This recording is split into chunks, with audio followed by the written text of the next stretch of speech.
yang lain itu ada berapa mbak? 3 kan ya.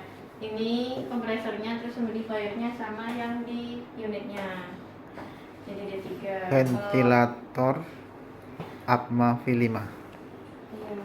Terus kalau yang lainnya itu dari bawah dulu. Ini terus ke humidifier baru unitnya. Kalau untuk matiin dia kebalikan dari pas nyalain. Jadi matiin unitnya itu dari atas dulu baru ke kompresor terakhir.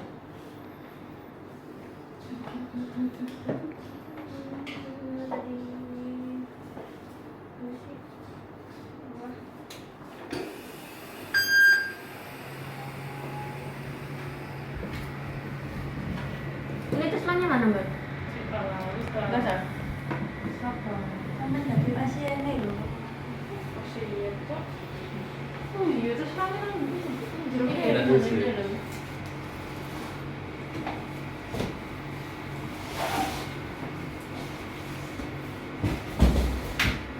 Bisa nggak boleh? Jangan kan buat aku.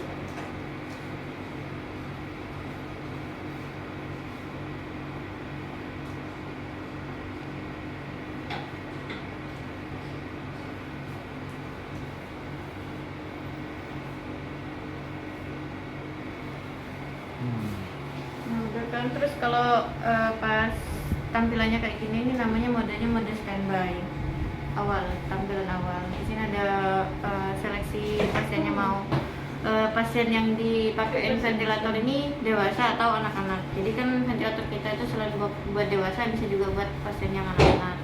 Ini touchscreen. Touchscreen. Iya, touchscreen. Udah bisa di ini. Cuman kalau untuk confirmnya nih pasti pakai knob dulu. Udah kok udah touchscreen, misal kita pencet yang ada. Jadi kalau yang di tampilan atasnya, kalau yang ini dia itu menandain dia mau ventilasinya itu invasif atau non invasif. Kan kalau yang invasif dia tipe ventilasinya langsung ke pasiennya itu. Kalau yang non invasif dia kan pakai masker itu, pakai sungkup. Jadi kalau semisal nanti kita coba dulu pasiennya badannya, terus kita coba ganti ke non invasif. Jadi kan awalnya gambarnya kayak gini. Jadi kalau invasif itu gambarnya seperti ini. Kalau non invasif dia pakai masker pasiennya. Dadanya itu. Ini untuk yang bagian atasnya. Terus kalau yang di sampingnya ini dia menandakan pasiennya tadi anak-anak. Kalau kita ganti ke dewasa, ini gambarnya seperti ini. Nah, ini dewasa. Terus kalau yang ini buat silence alarm. Terus kalau ini kunci tombolnya di lock. Kalau ini indikator baterai. Kalau yang di sini nih buat modenya. Jadi kalau modenya lagi VCV dia tulisannya di displaynya VCV itu. Jadi kita yang pertama-tama itu pilih tipe pasiennya dulu kan, anak-anak. Kalau untuk anak-anak itu minimal berat badannya 5 kg 5 kg sampai 25. Kalau yang dewasa dari batas bawahnya itu berat badannya 25 kg sampai 150 kg. Jadi semisal kita sudah pasiennya baru berat badannya berapa. Setelah berat badan kita pilih tipe yang di ventilasi yang ke pasien itu invasif atau non invasif seperti yang tadi. Kita nyoba pakai yang invasif dulu, klik, terus setelah pilih yang tipe ventilasinya ini pilih modenya. Jadi kan seperti yang saya jelasin itu, kalau yang invasif itu ada 10 mode. Jadi pas diklik, nah ini untuk pilihannya, ini totalnya ada 10. Ini terus kalau yang non invasif itu totalnya ada 8. Nah untuk mode-modenya, kalau yang VCV itu kan volume control ventilation. Jadi ventilasinya itu lebih ditekankan ke volumenya yang menjadi pusat perhatiannya. Terus kalau yang PCV itu pressure controlnya. Kalau yang PRVC itu dia kombinasinya antara VCV sama PCV. Soalnya kan pressure regulated volume control. Kalau yang SIMV 1, 2, 3 ini dia synchronize intermittent mandatory. Jadi istilahnya tuh pasiennya udah lebih baik daripada mode yang di atasnya itu. Soalnya kan udah synchronize intermittent mandatory. Jadi pernapasan ventilasinya dari pasien juga. Terus kalau yang dual pipe itu sama kayak BPAP. Jadi ventilator ini bisa menghasilkan dua tekanan berbeda antara inspirasi sama ekspirasinya itu. Yang di level positive airway. Terus kalau yang pressure support dia untuk pas mau winning itu pelepasan dari ventilator itu pakainya pressure support. Jadi ventilator ini cuman kayak mendukung aja gitu. Ini APRV itu untuk pas mode awalnya biasanya pakai APRV. Terus kalau yang CPAP ini, kalau CPAP ini continuous positif, jadi dia ngasih tekanan positif secara terus menerus, namanya continuous. Kalau yang tadi itu yang dual PAP ini yang kayak BPAP yang di level, jadi dua tekanan berbeda. Jadi setelah milih tipenya ini, kita langsung masuk ke modenya yang mau dipakai itu apa. So kita pakai VCV.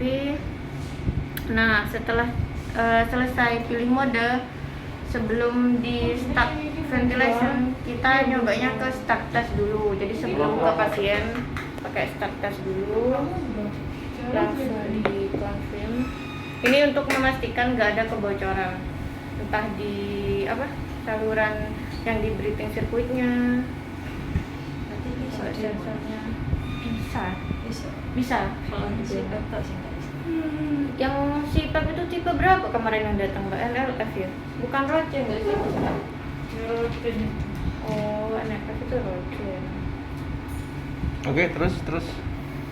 Nah, sampai ada tulisan sistem leak test pass. Ini berarti udah nggak ada kebocoran, udah bebas, baru di start ventilation.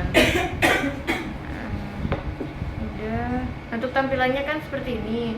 Jadi yang di displaynya ventilator ini bisa menampilkan sampai 4 grafik sama 2 loops, itu tergantung settingannya yang mau dipantau apa setting ya. Terus di display format ini kan bisa waveform 1, waveform 2. Kalau waveform plus loop ini ada gelombang sama loopnya juga, bisa pencet waveform loop. Jadi tampilannya itu seperti ini.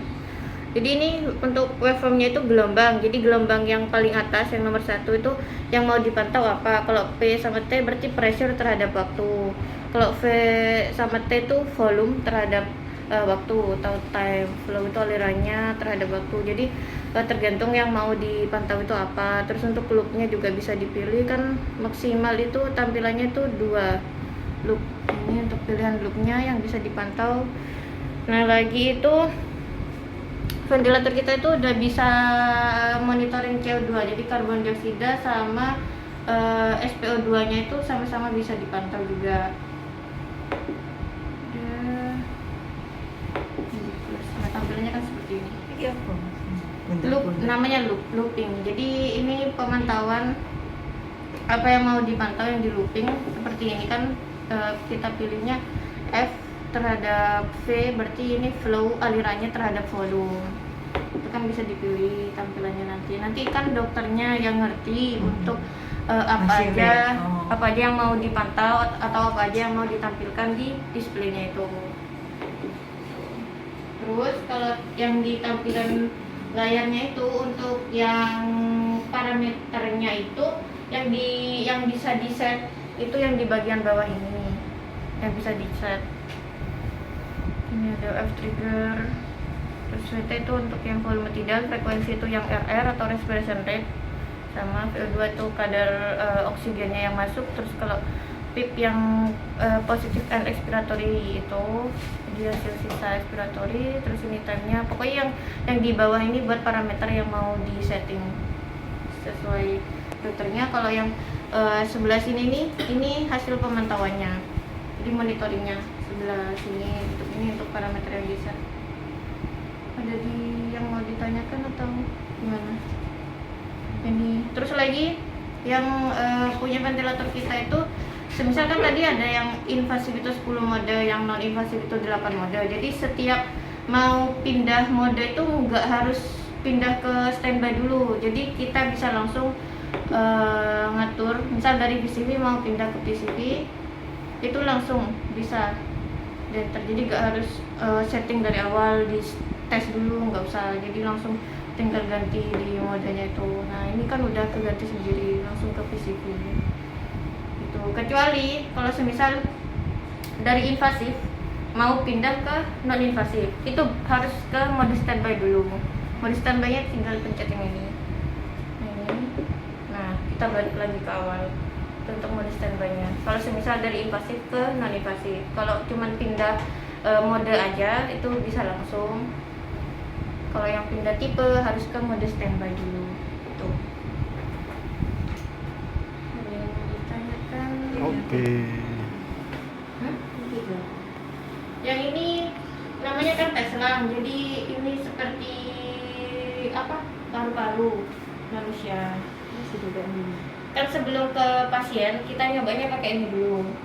Jadi nggak langsung ke pasien, jadi dilihat dulu monitoring kayak gimana, udah pas sesuai yang dokter mau atau enggak. Jadi pakainya tes selang dulu, baru ke pasien. Hasilnya kayak ini.